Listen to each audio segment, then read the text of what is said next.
अस्सलामुअलैकुम स्टूडेंट्स। हमारा question number 8 है, explain latent heat of vaporisation with an experiment. Question number 8, explain latent heat of vaporisation with an experiment. तो latent heat of vaporisation की सबसे पहले हम definition देखते हैं। ये आपको बोल्ड हुआ हुआ नजर आएगा। ये नंबर 1 पे डेफिनेशन। अब लास्ट टाइम हमने कहा था लेटेंट हीट ऑफ फ्यूजन में हमने कहा था सॉलिड जब लिक्विड में चेंज होता है टेम्परेचर चेंज नहीं हो रहा था। इस दौरान में जितनी वो हीट अब्जॉर्ब करता है उस हीट को हम लेटेंट हीट ऑफ फ्यूजन कहते हैं। यहाँ पे जो स्टेट है, यहाँ पे लिक्विड से गैस में कन्वर्ट होने को डिस्कस किया गया है। तो यहाँ पे जब स्टेट जो है वो लिक्विड से गैस में चेंज हो रही हो, उस दौरान में जितनी हीट अब्जॉर्ब करता है कोई सब्सटेंस, जब टेम्परेचर कांस्टेंट रहता है और वो बॉइलिंग पॉइंट होता है, तो जितनी हीट अब्जॉर्ब हो रही होती है वो लेटेंट हीट ऑफ वेपराइजेशन कहलाती है। अगर आपको याद हो, लास्ट टाइम हमने एक एक्सपेरिमेंट किया था पानी का, जिसमें हमने आइस को पहले वाटर में चेंज किया और वाटर को वेपर्स में चेंज किया। तो हमने कहा था कि वाटर जब वेपर्स में चेंज हो रहा होता है उस दौरान में टेम्परेचर 100 ही रहता है, लेकिन हम हीट दे रहे होते हैं जब तक कि कम्प्लीटली वेपर्स ना बन जाए। तो यही बात हम यहाँ पे कर रहे हैं कि जब स्टेट चेंज हो रही हो लिक्विड से गैस में, तो उस दौरान में जितनी हीट अब्जॉर्ब कर रहा होगा कोई सब्सटेंस यूनिट मास का, यानी कि 1 kg मास का, तो वो हीट अब्जॉर्ब जो है वो लेटेंट हीट ऑफ वेपराइजेशन कहलाती है। लिखा हुआ है the quantity of heat that changes unit mass of a liquid completely into gas. Liquid gas में चेंज हो रहा है और 1 kg का मास है एट इट्स बॉइलिंग पॉइंट। ये बॉइलिंग पॉइंट ही होता है जब लिक्विड गैस में चेंज हो रहा था, उस टेम्परेचर को बॉइलिंग पॉइंट ही कहते हैं। Without any change in temperature is called latent heat of vaporisation. इसकी एक्सप्लेनेशन ऊपर मौजूद है। इस वक्त जो मैंने बोल्ड किया हुआ है ये लेटेंट हीट ऑफ वेपराइजेशन की एक्सप्लेनेशन है, जिसमें हमने बताना है कि जब लिक्विड बॉइलिंग पॉइंट पे होता है तो उस वक्त हम हीट दे रहे होते हैं, तो उसका टेम्परेचर जो होता है वो कांस्टेंट रहता है, चेंज नहीं होता है। सारी की सारी हीट जो है वो इंटरमालिक्यूलर डिस्टेंस को चेंज करने में लग जाती है। यानी कि अगर लिक्विड है और वो वेपर्स में चेंज हो रहा है तो लिक्विड्स के मालिक्यूल्स के दरमियान फासला इतना बढ़ जाता है कि वो कन्वर्ट हो जाता है वेपर्स में। तो हीट जो है वो इनके डिस्टेंस को बढ़ाने में ही लग जाती है और टेम्परेचर जो है वो कांस्टेंट रहता है। तो ये हमारे पास थी इसकी एक्सप्लेनेशन। उसके बाद डेफिनेशन के बिल्कुल नीचे इट इज डिनोटेड से लेके 8.8 तक जो है ये हमारे पास है मैथमेटिकली। मैथमेटिकली में पहले हमने सिंबल बताना है। एच वी जो होता है हमारे पास लेटेंट हीट ऑफ वेपराइजेशन का सिंबल है, और इसका formula delta Q V over M. Delta Q V क्या है? वेपराइजेशन जब हो रही होती है तो उस दौरान में हीट अब्जॉर्ब जो है यूनिट मास, यानी कि 1 kg का मास जो हीट अब्जॉर्ब करता है, तो वो हमारे पास जो थी लेटेंट हीट ऑफ वेपराइजेशन थी। तो डेल्टा क्यू वी वो हीट अब्जॉर्ब को रिप्रेजेंट करता है, divided by M. M mass को रिप्रेजेंट करता है, is equal to H V. H V जो है वो हमारे पास सिंबल है लेटेंट हीट ऑफ वेपराइजेशन का। इसी इक्वेशन को क्रॉस मल्टीप्लाई कर दें तो हमारे पास आ जाएगा और वाली line, delta Q V is equal to M H V. This is 8.8, लेकिन हमने 8.8 नहीं लिखना। ये 3 लाइनें जो थी ये हमारी मैथमेटिकली की थी। उसके बाद हम एग्जाम्पल की तरफ आते हैं।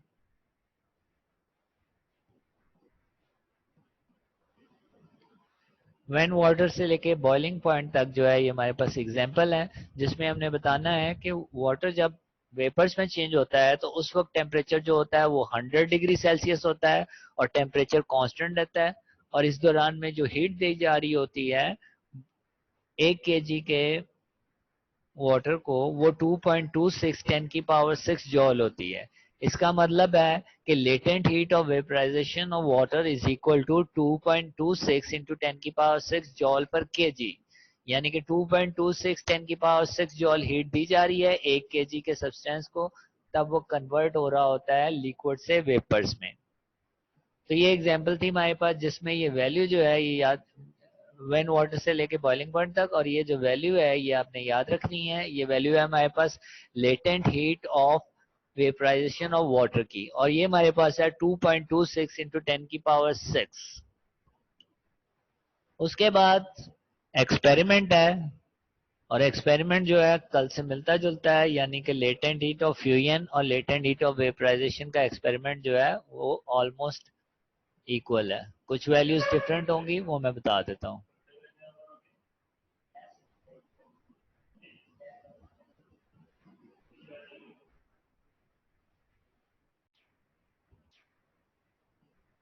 एक्सपेरिमेंट है हमारा एक्सपेरिमेंट 8.2। हमने पेपर में 8.2 तो नहीं लिखना, एक्सपेरिमेंट की हेडिंग डालनी है। और पहली लाइन हमने ऐसे नहीं लिखनी है जैसा कि यहाँ पे इसने लिखा हुआ है, at the end of the experiment 8.1 the beaker contains boiling water. ऐसा नहीं लिखना है हमने, बल्कि एक्सपेरिमेंट से पहले हमें पिछला एक्सपेरिमेंट जो है वो दोबारा रिपीट करना पड़ेगा। ये दो लाइंस की जगह पे पिछले टॉपिक की तरफ आए।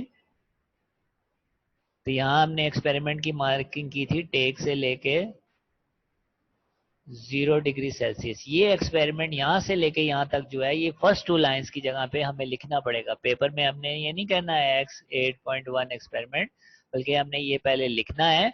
और इसको अगर इन शॉर्ट रिपीट करें तो वो एक कल वाला एक्सपेरिमेंट है कि एक बीकर लिया, उसमें आइस डाली, उसको स्टैंड में रखा, थर्मामीटर उसमें सस्पेंड कर दिया और बर्नर हमने स्टैंड के नीचे रख दिया। और जैसे बर्नर ऑन करते हैं तो इक्वल इंटरवल के बाद टेम्परेचर नोट करते रहते हैं। टेम्परेचर जो है वो आइस का पहले राइज करता है। फर्स्ट किया -30 था तो -20 -10 जीरो तक जाता है। उसके बाद जीरो पे जो है टेम्परेचर रुक जाता है और आइस लिक्विड में चेंज होती हुई हमें दिखाई देती है बीकर के अंदर। कुछ देर के लिए जीरो ही रहता है और उसके बाद टेम्परेचर राइज करता है 0 से लेके 100 तक। और 100 पे जाके फिर टेम्परेचर रुक जाता है और उस वक्त वेपर्स बन रहे होते हैं। जैसा कि ये डायग्राम में हमने किया था, ए से बी तक जो है ग्राफ जो नया था, वो हमारे पास क्या हो रहा था कि आइस का टेम्परेचर राइज कर रहा था। बल्कि हम ग्राफ उसी टॉपिक के साथ वाले ही देख लेते हैं। जी, ये हमारे पास क्या है, -30 से 0 तक टेम्परेचर आइस का राइज कर रहा था। उसके बाद टेम्परेचर कांस्टेंट रहा कुछ देर के लिए। उसके बाद दोबारा 0 से लेके 100 तक पानी जब बन गया था उसका टेम्परेचर राइज हुआ और उसके बाद जो है वो पानी बॉयल होता रहा। और जब पानी बॉयल हो गया तो उसके बाद राइज होना है। तो ये ग्राफ जो है ये हमने बनाना है। ये सेम प्रीवियस ही ग्राफ है, सिर्फ एक एंडिंग लाइन जो है वो ऊपर की तरफ हमने बना दी है, यानी कि वेपर्स बनने हैं और वेपर्स के बाद वेपर्स का टेम्परेचर राइज होना शुरू हो गया।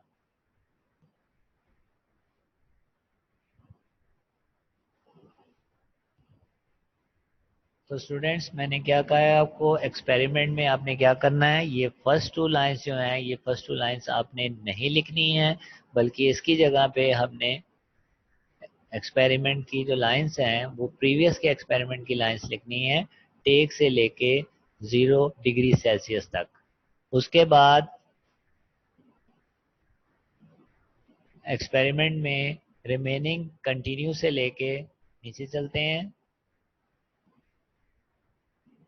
और फिगर 8.12 तक जो है ये हमने लिखना है, जिसमें बताया गया है कि जब वेपर्स में कन्वर्ट हो रहा होता है वाटर तो उसका टेम्परेचर 100 डिग्री रहता है जब तक कि कम्प्लीटली वेपर्स ना बन जाए। और फिर उसके बाद ग्राफ बनाना है और ग्राफ आपके सामने मौजूद है। ये सेम वैसे ही है जैसे हमने पिछले 3 ग्राफ किए हैं। नीचे नंबरिंग मैंने कहा था 0 2 4 6 8 इनके डालने की जरूरत नहीं है। अलबत्ता यहाँ पे जो ये लिखे हुए हैं T1 T2 T3 लिखा हुआ है और T4 लिखा हुआ है, ये हमने जरूर लिखना है। T1 T2 T3 T4 नीचे टाइम एक्सिस में लिखा हुआ है, ये हमने जरूर लिखना है। आगे हमारे पास कैलकुलेशंस जो हैं वो यहाँ से स्टार्ट होती हैं और अप टू एंड जाती हैं, जिस तरह हमने कल भी किया था। जी, ये एच की वैल्यू जहाँ पे आ जाती है 2.23 into 10⁶ joule per KG. Last 3 lines की जरूरत नहीं है, यहाँ पे खत्म हो जाती है। 2.23 इंटू 10⁶ जॉल पर केजी तक कैलकुलेशंस हैं। कैलकुलेशंस सेम कल की तरह है, रिपीट करते हैं थोड़ा सा। सिर्फ कल हमने जो था वो आइस मेल्ट वाला हिस्सा लिया था और वहां का टेम्परेचर हमने लिखा था जो कि 3.6 था हमारे पास कल। आज जो है वो बॉइलिंग वाटर का इस्तेमाल करना है आइस मेल्टिंग की जगह पे। तो हम स्टार्ट करते हैं। सबसे पहले हमने लिखा मैस ऑफ आइस जो है वो हमने फर्स्ट किया m के बराबर है। उसके बाद ये टेम्परेचर जो है 0 से लेके 100 तक, ये आप देख सकते हैं, ये 0 से लेके 100 तक, ये इंक्लाइंड जो लाइन है वाटर वाली, इसका जिक्र कर रहे हैं 0 से लेके 100 तक। यानी कि इस दौरान में जो टाइम लगता है वो क्या है, यहाँ पे T2 लिखा हुआ नजर आएगा इस जगह पे, और इधर T3 लिखा हुआ नजर आएगा। ये T3 है और ये इसके साथ ही इधर T2 है। T3 में से T2 माइनस करें तो इस दौरान का टाइम आता है। तो हमने लिखा कि 0 से 100 डिग्री सेल्सियस तक जो टाइम लगा है वो TO से रिप्रेजेंट किया T0, और वो है T3 में से T2 निकाला, और इसकी वैल्यू एक्सपेरिमेंटली 4.6 मिनट होती है। कल भी हमने 4.6 मिनट ही लिखी थी। उसके बाद time taken by the water at 100 degree Celsius to change into steam. कल हमने तो ये आइस वाला हिस्सा लिया था, लेकिन आज हमने ये वाटर बॉइलिंग वाला हिस्सा है 100 डिग्री सेल्सियस वाला, ये हिस्सा लेना है। और इसका टाइम अपना होता है, तो उसने लिखा है time taken by water at 100 degree Celsius to change into steam. उसका नाम टीवी लिखा है। कल जब हमने किया था तो टीएफ लिखा था, क्योंकि जब आइस मेल्ट हो रही होती है उस वक्त फ्यूजन हो रही होती है। इस वक्त बॉयल हो रहा है और वेपर्स बन रहे हैं, तो वेपराइजेशन हो रही है, इसलिए हमने लिखा टीवी। और ऊपर टेम्परेचर, ये टाइम जो है यहाँ से लेके यहाँ तक का टाइम, यानी कि एंड वाला हमने यहाँ पे देखें T4 लिखा हुआ है और यहाँ पे टाइम T3 लिखा हुआ है। तो T4 में से T3 निकालें तो ये बॉइलिंग वाटर के दौरान जो टाइम है वो आ जाएगा। तो उसने लिखा है 100 डिग्री जब चेंज हो रही है, स्टीम बन रही है, तो उस दौरान का टाइम जो है वो टीवी है। Time during vaporization is equal to आगे वाली वैल्यू T4 माइनस T3, और बाय एक्सपेरिमेंट इसकी वैल्यू जो है वो 24.4 मिनट आती है। तो टाइम जो है ये हमें याद रखना पड़ेगा। कल सिर्फ यहाँ पे TF फ्यूजन इस्तेमाल किया था, आज हमने टीवी इस्तेमाल किया और इसका टाइम चेंज है 24.4। बाकी कंटिन्यू करते हैं, वैसे ही सेम है। Specific heat of water 4200 जॉल per KG पर केल्विन, कल भी हमने लिखी थी। Increase in the temperature of water, ये इंक्लाइनेशन के दौरान है, यानी कि ये वाटर वाला, ये इंक्लाइनेशन वाली लाइन 0 से लेके 100 तक। इंक्रीज इन टेम्परेचर 100 ही आ रहा है 0 से 100 के दरमियान, तो हमने लिख दिया 100 डिग्री सेल्सियस, जो कि 100 केल्विन के ही बराबर है। इंक्रीज दोनों में बराबर होता है, चाहे सेल्सियस में हो चाहे केल्विन में हो। उसके बाद कल भी हमने किया था सेम वैसे ही, 0 से 100 डिग्री तक जो है हीट ऑब्जॉर्ब, यानी कि जब वाटर का टेम्परेचर 0 से लेके 100 तक पहुंचा, इस दौरान में जो हीट ऑब्जॉर्ब हुई है उसका हम जिक्र कर रहे हैं। तो हमने स्पेसिफिक हीट वाला फार्मूला लगाया। स्पेसिफिक हीट वाला फार्मूला क्या था, delta Q is equal to M C delta T, ये हीट ऑब्जॉर्ब का फार्मूला है। एम जो है वो हमने वैसे लिख दिया, सी की वैल्यू 4200 है हमारे पास, और delta T change in temperature 100 है, यूनिट्स की जरूरत नहीं है, 100 को 4200 से मल्टीप्लाई करें तो 420,000 आ जाएगा। और इसको साइंटिफिक में चेंज करें तो m इंटू 4.2 मल्टीप्लाई बाय 10 की पावर 5 जॉल पर केजी, यूनिट की जरूरत नहीं है अभी भी यहाँ पे। उसके बाद मैंने कल भी बताया था, ये 3 लाइनें हमने स्किप कर देनी है, और हमने लिखना है rate of absorbing heat. Rate of heat absorb का मतलब होता है कि हीट ऑब्जॉर्ब की टाइम के साथ रेशियो, रेट का मतलब टाइम के साथ रेशियो। और हमने ये वाटर के दौरान का हीट ऑब्जॉर्ब डेल्टा क्यू निकाला है, और इस दौरान का जो टाइम है उसको हमने टी नॉट से रिप्रेजेंट किया हुआ है, टी नॉट। तो इसका मतलब है कि टाइम के साथ डिवाइड करेंगे तो वो रेट ऑफ हीट ऑब्जॉर्ब आएगी। तो रेट ऑफ हीट ऑब्जॉर्ब जो है वो 0 से 100 के दरमियान डेल्टा क्यू है, और इस दौरान में जो टाइम है वो टी नॉट है, तो हमने डेल्टा क्यू को टी नॉट से डिवाइड कर दिया। रेट ऑफ हीट ऑब्जॉर्ब जो होता है वो होता है heat absorb in unit time. Heat absorb in 1 minute जो है वो delta Q over T not है, इसका फार्मूला। अगर हीट ऑब्जॉर्ब इन 2 मिनट निकालना चाह रहे हैं तो 2 से मल्टीप्लाई करेंगे, 3 निकालना है तो इस वैल्यू को 3 से मल्टीप्लाई करेंगे delta Q over T not को। लेकिन हमें चाहिए heat absorb in time TV, तो हमने ऊपर वाली value delta Q over T not को हमने मल्टीप्लाई कर दिया टीवी से, डेल्टा क्यू और टी नॉट को टीवी से मल्टीप्लाई कर दिया। और टीवी कौन सा टाइम था हमारे पास, ये ड्यूरिंग वेपराइजेशन, ये वाला टाइम था यहाँ से लेके यहाँ तक, इसी की हमें जरूरत थी। तो हमने कहा हीट ऑब्जॉर्ब इन टीवी टाइम, वो हमारे पास ऊपर वाली वैल्यू को टीवी से हमने मल्टीप्लाई कर दिया। उसके बाद रीअरेंज किया, डेल्टा क्यू पहले लिखिया, हम multiply by TV over T not लिख दिया, और इस साइड में heat absorb in time TV जो है यानी कि ये इस दौरान में वाटर बॉयल जो हो रहा है, इस दौरान में हीट अब्जॉर्ब जो होता है उसको हम डेल्टा क्यू वी से रिप्रेजेंट करते हैं, यानी कि हीट अब्जॉर्ब ड्यूरिंग वेपराइजेशन। इसलिए हमने heat absorb in time T V को डेल्टा क्यू वी से रिप्रेजेंट किया। तो हमारे पास डेल्टा क्यू वी की वैल्यू आ गई delta Q multiply by T V over T naught. अब हम मेन फार्मूले की तरफ आते हैं। सिंस वाला जो है ये हमारे पास मेन फार्मूला है, delta Q V is equal to M multiply by H V. ये 8.8 हमने ऊपर इक्वेशन भी की थी। फ्रॉम इक्वेशन 8.8 तो नहीं लिखेंगे, since we know that delta Q V is equal to M H V. अब इसमें वैल्यूज पुट करनी है और हमारा सवाल हल हो जाएगा। डेल्टा क्यू वी को इसने इस साइड में लिख दिया है और एम एच वी को उसने ऑपोजिट साइड में लिख दिया है। ये एम एच वी जो है इसको यहाँ पे लिख दिया M multiply by H V, और डेल्टा क्यू वी की वैल्यू इधर लिख दी। अभी ऊपर हमने डेल्टा क्यू वी की वैल्यू निकाली जो कि है delta Q multiply by T V over T naught. तो डेल्टा क्यू जो है इसकी भी वो वैल्यू पुट कर देता है जो हमने ऊपर निकाली थी m इंटू 4.2 इंटू 10⁵। तो ये वैल्यू जो है डेल्टा क्यू वी की, ये वैल्यू हम पुट करने लगे हैं। डेल्टा क्यू वी की वैल्यू उसने इधर पुट की है। डेल्टा क्यू वी जो था delta Q multiply by T V over T naught था। T V over T naught वैसे ही मल्टीप्लाई बाय डेल्टा क्यू की जगह उसकी वैल्यू पुट कर दी और M H V left side में उसने लिख दिया। उसके बाद एम एम से कट गया दोनों तरफ, बेशक लाइन लगा के काट दें दोनों को। एच वी हमारे पास आ गया 4.2 into 10⁵ multiply T V over T not. Units की जरूरत नहीं है, वैल्यूज पुट करनी है, ऑप्शनल है ये लाइन।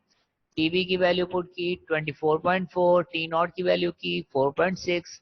इसको कैलकुलेटर से सॉल्व किया तो हमारे पास आ गया 2.23 मल्टीप्लाई 10⁶। और H V latent heat of vaporisation का यूनिट हमें याद होना चाहिए, जॉल पर केजी इसका यूनिट होता है। तो यहाँ पे जो है ये एक्सपेरिमेंट जो है वो कंप्लीट हो जाता है।